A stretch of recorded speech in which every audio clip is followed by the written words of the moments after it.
హైదరాబాద్ కి ఎంత దూరంలో కొనాలి, ఎంత దూరంలో కొంటే మంచిది. ఎందుకంటే ఏజెంట్లు ఒక రకంగా చెప్తారు, తెలిసినోడు ఒక రకంగా చెప్తాడు. కాయ కష్టం చేసింది నేను, రూపాయి కూడబెట్టింది నేను.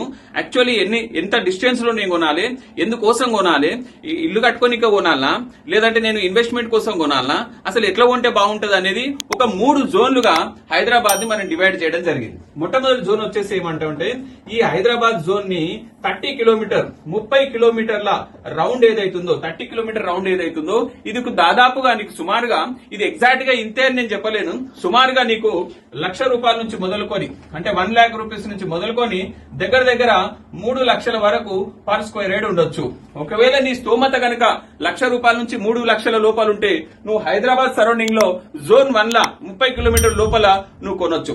రెండో జోన్ వచ్చేసి ఏమంటావంటే దీన్ని సెకండ్ జోన్ వచ్చేసి ఏదైతుందో దీంట్లో ₹1,00,000 నుంచి మొదలుకొని 1 lakh రూపీస్ నుంచి మొదలుకొని దగ్గర 50,000 నీకు పర్ స్క్వేర్ యార్డ్ ఉంటుంది. ఒకవేళ నీ స్తోమత 50,000 దాకా ఉంది అని అంటే నువ్వేం చేయొచ్చు అంటే 30 to 50 కిలోమీటర్స్ 50 కిలోమీటర్ లోపల హైదరాబాద్ సెంటర్ నుంచి తీసుకుంటే 50 కిలోమీటర్ లోపల నీకు దగ్గర 50,000 దాకా పర్ స్క్వేర్ యార్డ్ ఉంటుంది.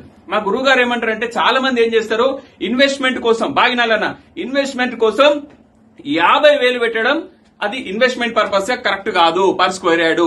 ఎందుకనంటే ఆల్రెడీ ఇప్పుడు 50,000 ఉంది, మళ్ళా 50,000 కానీకి 20 ఏళ్ళు అవుతుందో తెలియదు, 30 ఏళ్ళు అవుతుందో కూడా తెలియదు. అందుకే దయచేసి మా గురువు గారు ఏమన్నారంటే ఒకవేళ నువ్వు ₹50,000 పర్ స్క్వేర్ యార్డ్ పెట్టగలిగితే నువ్వేం చేయొచ్చు అంటే కావాలంటే ఇల్లు కొనుక్కోనికే నువ్వు ₹50,000 పర్ స్క్వేర్ యార్డ్ పెట్టొచ్చు.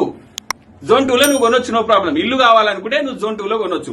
లేదు నేను ఫ్యూచర్ లో ఒక 5 ఏళ్లల్లా ఒక 10 ఏళ్లల్లా మంచి రిటర్న్స్ రావాలంటే నువ్వు జోన్ 3 కి వెళ్లాల్సిందే.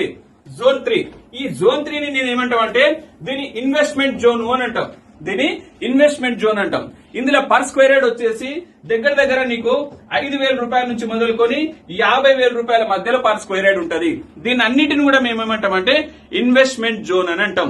దయచేసి చాలా మంది కస్టమర్లు నేను ఈ రోజు 50,000 పెట్టుకున్నా, నేను ఈ రోజు ₹1,00,000 పెట్టుకున్నా అంటే కాదు.